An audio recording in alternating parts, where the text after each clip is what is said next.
There are many beliefs about consuming carbohydrates, such as how it is beneficial to the diet, but also the negative effects it can have on your cardiovascular health.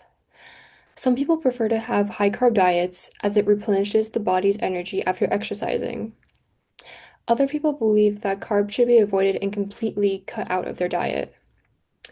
Today, I'm going to talk about the glycemic index and diminish false beliefs by talking about the facts behind carbohydrates.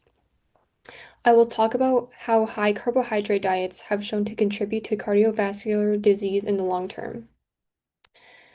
The glycemic index is a measure of the amount of carbohydrates in a food that raises your blood glucose levels that ranges from 0 to 100. Foods that are within the low scale between 0 and 55 include nuts and beans, 100% whole grain bread, whole milk, and strawberries. Foods that range from 56 to 69 are on the medium scale and include whole wheat bread, pineapple, and honey.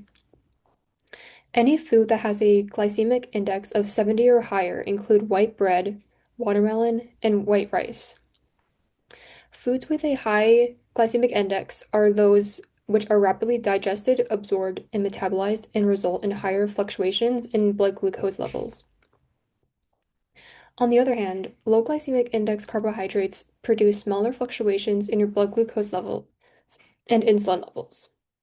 Thus, maintaining diets with low glycemic index foods have shown to reduce the risk for type 2 diabetes and cardiovascular disease. Blood glucose is the main sugar found in the body, and it is a primary source of energy. When people consume high glycemic foods, it causes a spike in blood glucose. When your blood glucose rises, insulin is released from the pancreas. When blood glucose gets too high, the body doesn't make enough insulin, which means glucose doesn't get used up in the cells to be used as energy. Because insulin is a hormone that decreases blood sugar, the high levels of glucose stays in the body and can lead to serious health issues, including diabetes and cardiovascular disease. There are several health problems that can affect the cardiovascular system, which contains the heart and blood vessels.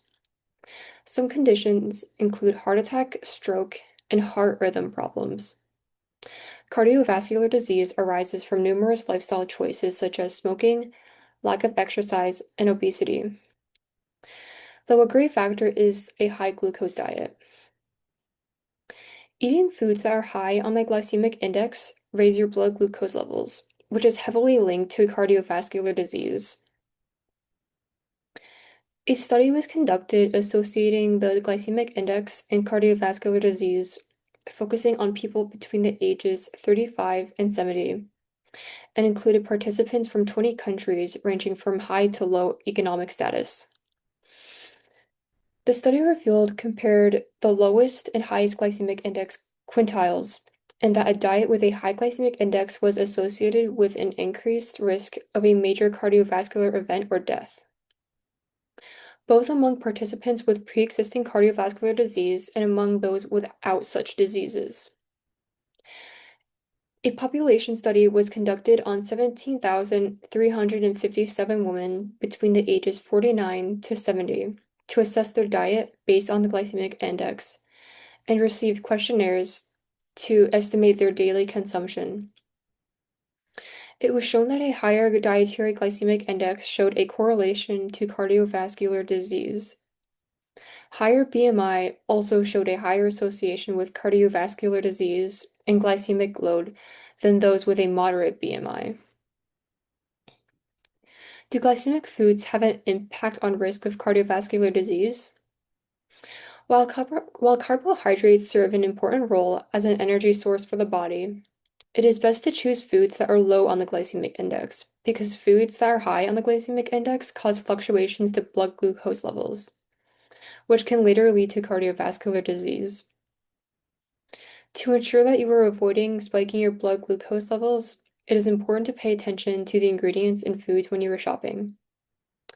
It is best to choose whole grains instead of bleached grains, as well as maintaining a balanced diet so that your body isn't only getting carbs, but fiber, minerals, and water as well.